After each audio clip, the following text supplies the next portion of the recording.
Hello student, कैसे हैं आप सब। उम्मीद करता हूं कि आप लोग अच्छे होंगे। आज का जो थर्ड लेक्चर है बेटा, फोटोसिंथेसिस, जिसको स्पेक्ट्रम भी कहते हो।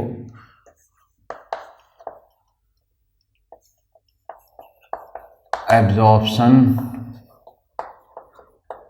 Spectrum of chlorophyll A. तो ये क्या होता है बेटा, चलिए देखा जाए। हमने कहा था कि सन से, पिछले लेक्चर में, फर्स्ट लेक्चर में, सन जो होता है उससे छोटे छोटे जो रेज आती, बहुत सारी रेज आती हैं हमारे अर्थ पे गिरती हैं। ठीक, अब अगर आप इसका डिटेल फिजिक्स में पढ़ोगे तो वेवलेंथ होती हैं। क्या होती हैं? अलग अलग वेवलेंथ होती हैं, निगेटिव से लेकर पॉजिटिव तक। और हमारे अर्थ पे जो विजिबल लाइट होती है उसका कुछ वेवलेंथ होता है जो यहाँ पे आती है। उस वेवलेंथ का नाम होता है, कुछ इस तरीके से स्प्लिट कराई जाती है, जिसको कहते हो विबग्योर। क्या कहते हो? VIBGYOR light. इधर की लाइट जो रहती है वो भी रहती है, लाइट हमारे अर्थ पे ये भी गिरती है, उसका वेवलेंथ दूसरा रहता है। वेवलेंथ को किससे डिनोट करते हो? लेम्डा से। किससे? और इसकी यूनिट जो रहती है नैनोमीटर। तो हमें जो लाइट विजिबल स्पेक्ट्रम की दिखती है वो कितने नैनोमीटर थे? 380 से ले करके 800 नैनोमीटर तक। कहाँ तक? 380 से ले करके 800 नैनोमीटर तक विबग्योर हमको विजिबल स्पेक्ट्रम पर दिखाई देती है। ठीक, इसमें छोटे छोटे बेटा क्या रहते हैं? फोटान रहते हैं, या लाइट क्वांटा बोलते हो, हर जगह गिरते हैं। अब बात ये बताना बेटा, फोटोसिंथेसिस पढ़ रहे हो, कि ये लाइट क्वांटा या जो फोटान होता है, जैसे अब मैं थोड़ा सा और जूम करके बनाऊं इसको। हमने कहा विबग्योर है। क्या है? विबग्योर है। ठीक, 380 to 700 800 नैनोमीटर तक। ये violet, indigo, blue light, green, yellow, orange और रेड लाइट। हमने कहा इस यहाँ पर भी फोटान आ रहे थे, इस इंडिगो पे भी फोटान आ रहे थे, ब्लू पर भी फोटान आ रहे थे, सब जगह फोटान आ रहे थे। ये पूरा लाइट आ रहा था ना। फोटान होते हैं, जो आपको लाइट दिखती है सनरेज वाली, उसमें फोटान होते हैं, एनर्जी के पैकेट ये छोटे छोटे होते हैं, इस तरीके से दिख रहे हैं, छोटे छोटे पैकेट आ रहे हैं। अच्छा, इस वेवलेंथ को 380 टू, इधर जाओगे आप तो पॉजिटिव रहेगा, इधर आओगे तो निगेटिव हो जाएगा, इधर की वेवलेंथ के लिए। याद रखिएगा, जो एनर्जी के पैकेट होते हैं, जैसे जैसे आप आगे बढ़ते जाओगे, जैसे जैसे आप आगे बढ़ते जाओगे वेवलेंथ में, यहाँ की एनर्जी, रेड वाले का, यहाँ की एनर्जी कम होगी, यहाँ के फोटान की एनर्जी कम होगी, और इधर आओगे तो यहाँ की फोटान की एनर्जी क्या होगी? ज़्यादा होगी। तो डायरेक्टली क्या है? Energy inversely proportional to lambda. जैसे जैसे आप नैनोमीटर बढ़ते जाओगे वैसे वैसे एनर्जी क्या, रेड वाले रीजन पे 600 किलो कैलोरी होती है एक फोटान में, तो यहाँ पे कितना होती है? सॉरी, यहाँ पे 600 होगी, तो यहाँ पे कितना होगी? 400 किलो कैलोरी होगी। तो याद रखिएगा, जैसे जैसे आप आगे बढ़ते जाओगे वैसे वैसे क्या होता जाएगा? एनर्जी आपका लेवल घटता जाएगा। आप इधर जितना आते जाओगे उधर क्या होता जाएगा? एनर्जी बढ़ती जाएगी। तो energy is inversely proportional to lambda या वेवलेंथ। ठीक है, यहाँ के फोटान जो होंगे उस पर कुछ और एनर्जी लेवल होगा, यहाँ का फोटान और एनर्जी लेवल कुछ रखा होगा, यहाँ का फोटन और कुछ एनर्जी लेवल रखा होगा। तो हमारे सब कुछ ये जो आके गिरते हैं वो डायरेक्ट हमें यहाँ से बताना है कि लीफ जो होती है, लीफ की जो मीजोफिल सेल होती है बेटा, कौन सी? ये जो मीजोफिल सेल होती है, इसका जो क्लोरोप्लास्ट होता है, इसका जो क्लोरोप्लास्ट होता है। अब क्लोरोप्लास्ट में आपने कल पढ़ा था, आपको याद होगा कि क्लोरोप्लास्ट में क्या पाया जाता? थाइलाकोइड। क्या पाया जाता? मैंने कुछ इस तरीके से पिछले लेक्चर में बताया था। ये कि थाइलाकोइड पाया जाता है, इसमें पिगमेंट पाए जाते हैं। क्या पाए जाते हैं? क्लोरोफिल ए होता है, क्लोरोफिल बी होता है, क्लोरोफिल ए, क्लोरोफिल बी, और यहाँ पे एक्सेसरी इसके साइड साइड पाए जाते हैं, कैरोटीनॉइड, कैरोटीन, ठीक है, फाइकोबिलिन, ईटीसी। अब ये जो क्लोरोफिल ए होता है, जैसे पत्ती पर गिरा, पत्ती पे गिरने का मतलब क्या है कि एब्जॉर्ब कौन करेगा, उसको पकड़ेगा कौन, कैप्चर कौन करेगा, तो यही क्लोरोफिल ए। क्लोरोफिल ए भी करता है और कैरोटीन भी करता है, कैरोटीनॉइड भी करता है। अभी आपको एक फिगर बनाएगा तो कहेगा कि बाई क्लोरोफिल ए कौन से वेवलेंथ के पैकेट ज़्यादा एब्जॉर्ब किए गए। बाई क्लोरोफिल ए कौन से पैकेट, एनर्जी के पैकेट कौन से रीजन पे, इस स्प्लिट लाइट में कौन से पैकेट को क्लोरोफिल ए ने, पत्ती ने ज़्यादा एब्जॉर्ब किया। तो यही हमको पहला कौन सा पढ़ना है आपको, क्लोरोफिल ए।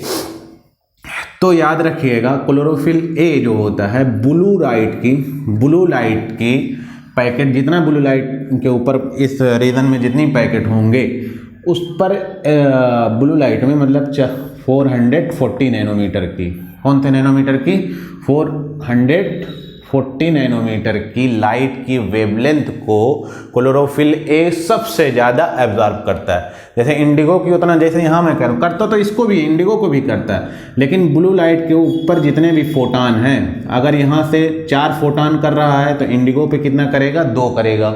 याद रखिएगा 2 करेगा या 1 करेगा, ठीक है। फिर कहता है बाई क्लोरोफिल ए कौन से लाइट पे सबसे मिनिमम जो है, मैंने कहा कि यहाँ 4 करेगा, ठीक है, ब्लू रीजन पे 4 फोटान को एब्जॉर्ब करेगा। इंडिगो पे भी हो सकता है 2 करता हो, ऐसा नहीं कि नहीं करता है, इंडिगो पे भी 2 करता होगा या 1 करता होगा, ठीक। तो हमने कहा कि सबसे ज़्यादा मैक्सिमम कौन से लाइट की वेवलेंथ को क्लोरोफिल ए द्वारा जो है एब्जॉर्ब किया जाता है, तो ब्लू लाइट की। एक एग्जाम्पल के तौर पे हमने कहा कि 4 फोटान को ब्लू लाइट पे एब्जॉर्ब किया। नेक्स्ट हम कह रहे हैं क्लोरोफिल ए के द्वारा सबसे मिनिमम जो किया जाता है वो 550 लाइट की नैनोमीटर पर है। हो सकता हो कुछ भी ना करे, सारे को रिफ्लेक्ट कर दे। जो ये वाले लाइट पे फोटान थे, यहाँ पे इस फोटान को लेता ही नहीं है, इस लाइट की फोटान को क्लोरोफिल ए जो लीफ में होती है वो पकड़ता ही नहीं है, ठीक है। फिर उसके बाद हम कह रहे हैं 440 पे 4 फोटान थे मैक्सिमम सबसे, यहाँ पे 0 हो गया या 1 है या नील है। फिर हम कह रहे हैं नेक्स्ट मैक्सिमम कौन से लेवल पर क्लोरोफिल ए द्वारा एब्जॉर्ब किया जाता है, तो 660 नैनोमीटर पर हो सकता हो यहाँ पे 2 करता हो या 3 फोटान को एब्जॉर्ब करता हो। तो याद रखिएगा। अब इसको एक फिगर के द्वारा रिप्रेजेंट किया गया है, तो मैं वो फिगर बना रहा हूँ, कैसे उसमें समझाया गया है तो उसको समझिए, ठीक है। तो देखिए बेटा, हमने कुछ इस तरीके से फिगर बनाया जो आपके एनसीईआरटी में भी बना है। क्लोरोफिल ए द्वारा, बाई क्लोरोफिल ए 440 नैनोमीटर पर लाइट एब्जॉर्प्शन, देखिए क्लोरोफिल ए का डायग्राम बना है। जैसे भाई आपके थाइलाकोइड में हर तरीके के पिगमेंट पाए जाते हैं, क्लोरोफिल ए भी पाया जाता है, क्लोरोफिल बी भी पाया जाता है, कैरोटीनॉइड भी पाया जाता है। तो सबका बता रहा है कि जब सन से जब फोटान गिरते हैं तो कौन वाला पिगमेंट, ये क्लोरोफिल ए पिगमेंट है, ये क्लोरोफिल बी है, कैरोटीनॉइड है, तो कौन वाला पिगमेंट कौन से वेवलेंथ की लाइट को मैक्सिमम एब्जॉर्ब करता है, यही रिप्रेजेंट करने की कोशिश इस फिगर में कर रहा है। कह रहा है कि सबसे ज्यादा क्लोरोफिल ए का ही बनाया स्ट्रक्चर, कह रहा है कि 440 नैनोमीटर पे सबसे ज्यादा ये एब्जॉर्ब करता है क्लोरोफिल ए द्वारा। फिर सबसे ज्यादा नीचे कहां पे है, 550 पे सबसे ज्यादा मिनिमम करता है या रिफ्लेक्ट कर देता है, यहाँ की लाइट को ये एब्जॉर्ब ही नहीं क्लोरोफिल ए कर पाता है।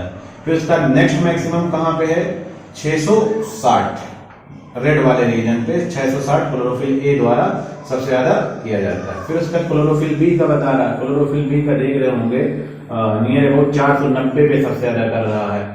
यहाँ देखिए नियर अबाउट 490 पे सबसे ज्यादा लाइट क्वांटा या एब्जॉर्ब कर रहा है। फिर ये भी जो है मिनिमम ग्रीन पे ही कर रहा है, यहाँ ग्रीन की लाइट होती है, 550 पे। फिर उसके बाद ये भी कहाँ कर रहा है 640 पे, ये सेकंड मैक्सिमम कर रहा है। कैरोटीन का भी देखिए ये भी इस तरीके से रिप्रेजेंट कर रहा है। तो हमको क्लोरोफिल ए से मतलब था कि 440 नैनोमीटर पे सबसे ज्यादा करता है। फिर नेक्स्ट कहाँ करता है तो याद रखिएगा, नेक्स्ट जो करता है वो है आपका 660 पे, ठीक है, याद रहेगा। फिर उसका ये वाला जो सेकंड फिगर बनाता है वो बताता है सबका कलेक्शन लेके कि जैसे लीफ है या कोई भी फोटोसिंथेसिस करने वाला है, सारे पिगमेंट का कलेक्शन करके बताता है कि कौन से वेवलेंथ पे कैरोटीनॉइड और क्लोरोफिल एक सबका मिला करके कहाँ पे फोटोसिंथेसिस सबसे ज्यादा होती है। तो ये एक्शन स्पेक्ट्रम या एक्शन स्पेक्ट्रम ऑफ फोटोसिंथेसिस मतलब ये कैसे निकाला जाता है, तो ऑक्सीजन रिलीज देखा जाता है। भाई जाहिर सी बात है, जब फोटोसिंथेसिस होगी तो ऑक्सीजन निकलेगा। क्या निकलेगा? ऑक्सीजन निकलेगा। तो यहाँ देखिए भाई, सबसे ज्यादा जब फोटॉन यहाँ एब्जॉर्ब किए जाते थे 400 से लेकर 500 तक, तो सबसे ज्यादा भाई इसी वेवलेंथ पे ऑक्सीजन भी निकलेगा, सबसे ज्यादा इसी वेवलेंथ पे फोटोसिंथेसिस भी होगा। तो देखिए 400 से 500 के बीच में ही सबसे ज्यादा ऑक्सीजन इवॉल्व होता है या फोटोसिंथेसिस सबसे ज्यादा परफॉर्म यही करती इसी नैनोमीटर के बीच। और सेकंड मैक्सिमम कहाँ है 600 से लेकर के 700। देखिए यहाँ भी तो सबसे ज्यादा दूसरे नंबर पे था। तो ऑक्सीजन का एवोल्यूशन या एक्शन स्पेक्ट्रम ऑफ फोटोसिंथेसिस का जो एक्सपेरिमेंट करके बताए वो थे TW एंगलमैन ने, जो एक्सपेरिमेंट करके बताए कि भैया इस तरीके से ये होता है तभी ये बाहर निकलता है। कैसे? तो इन्होंने एक बाउल ले लिया, कटोरा ले लिया, ठीक है। लाइट को स्प्लिट करा दिया, जो लाइट आ रही थी ऊपर से सन की उसको स्प्लिट करा दिया। कौन कौन सी? विब,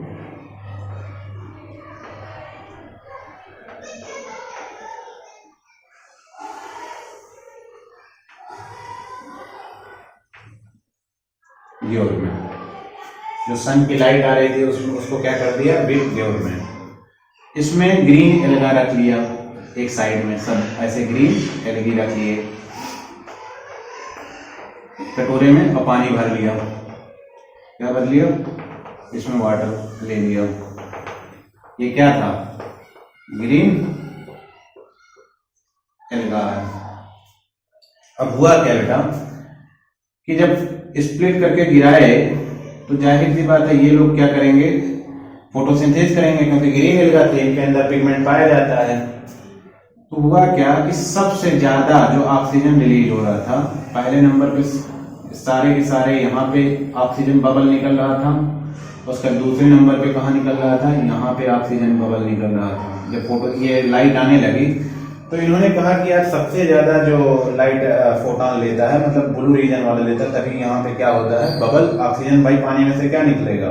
ऑक्सीजन ही निकलेगा। तो यहाँ पे सबसे ज्यादा बबल निकलने लगा ऑक्सीजन का। दूसरे नंबर पे कहाँ? ये लोग कुछ इधर शिफ्ट हो गए, ग्रीन एल्गी कुछ यहाँ रह गए, क्योंकि सबसे ज्यादा ब्लू पे ही कर रहे थे।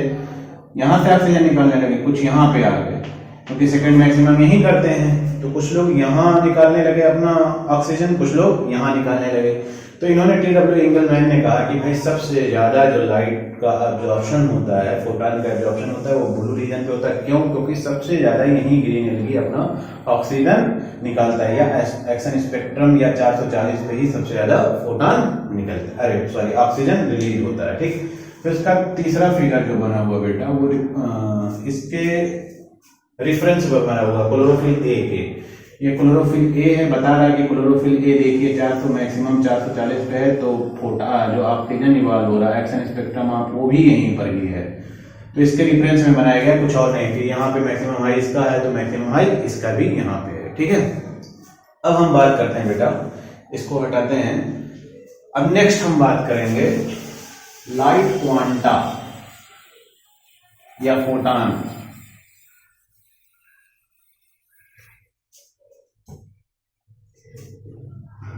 देखिए फोटोसिंथेसिस जब होती है, क्या होती है? फोटोसिंथेसिस जब होगा तो जानते हो आप कि ऑक्सीजन निकलता है। क्या निकलता है?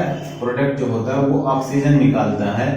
अब जब ऑक्सीजन निकलेगा बेटा तो कितना फोटॉन चाहिए होता है कि पूरा फोटोसिंथेसिस करके एक ऑक्सीजन मॉलिक्यूल निकाला जाए, या लाइट क्वांटा उसी को कहते हो।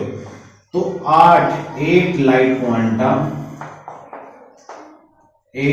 क्वांटा की नीड होती है एक ऑक्सीजन मॉलिक्यूल निकालने के लिए। अगर कहे कि एक ऑक्सीजन एटम का निकालने के लिए कितना जरूरत होती है, तो 4 लाइट क्वांटा। कितनी जरूरत होती है? 4 लाइट क्वांटा। ठीक है बेटा, अब हम अगला नेक्स्ट टॉपिक पढ़ने जा रहे हैं, जिसमें पढ़ेंगे एम्पिरिकल इक्वेशन फॉर फोटोसिंथेसिस।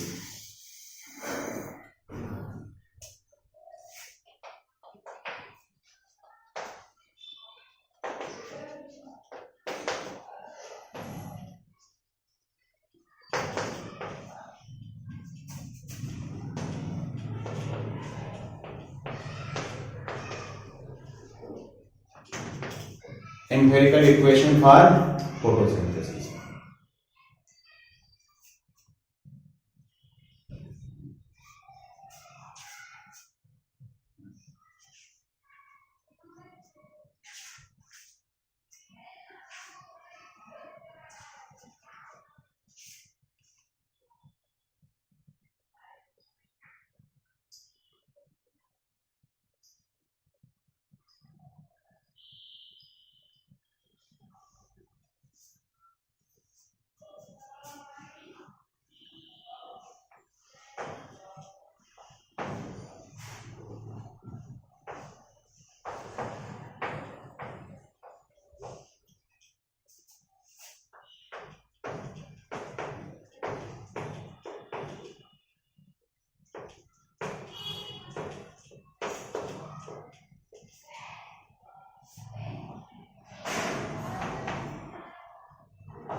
देखिए बेटा, हम जो पढ़ने जा रहे हैं एम्पिरिकल इक्वेशन फॉर फोटोसिंथेसिस। तो फोटोसिंथेसिस का जो रिएक्शन होता है, 6CO2 लेता है, 12H2O लगता है,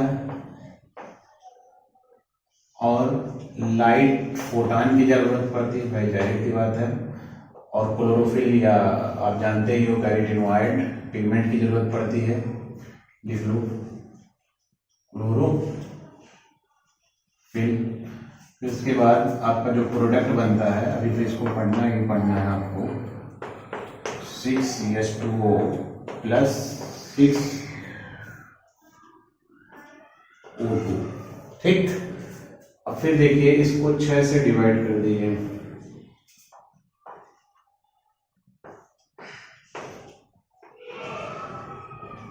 बचा क्या? CO2 प्लस 2H2O, लाइट, और क्या? Chlorophyll, CH2O plus CH2O plus oxygen. अब एक H2 इधर से, एक यहाँ से हटा दीजिए, तो बचेगा क्या? लाइट और क्लोरोफिल, CH2 प्लस, ये इसका एम्पिरिकल इक्वेशन हो गया। ठीक है बेटा, फिर उसका अलग साइंटिस्ट आते हैं, कार्नेलियस वाइन-नाइल। कौन आते हैं? Cornelius wine-Nile.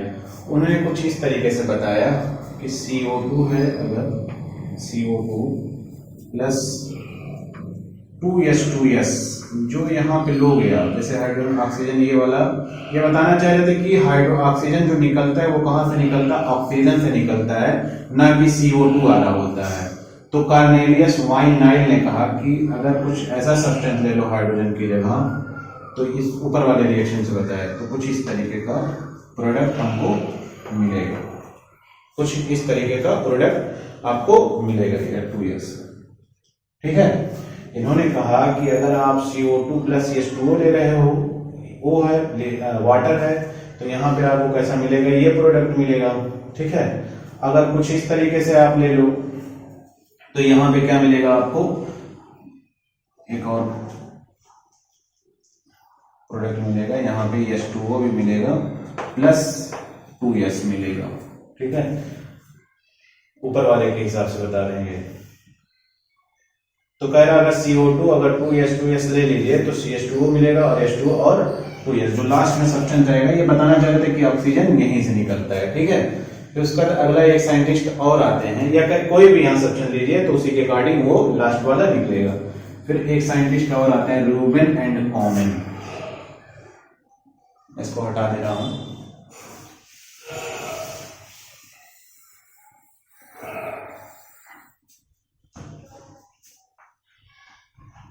Reuben and common, इन्होंने क्या किया, CO2, ये बताना चाह रहे थे कि ऑक्सीजन कहां से निकलता है, H2O प्लस जो CH2 बना प्लस ऑक्सीजन बना, तो इन्होंने रेडियो एक्टिव ले लिया, ये रेडियो एक्टिव एक्टिंग ले लिया ऑक्सीजन का CO2 में एक बार।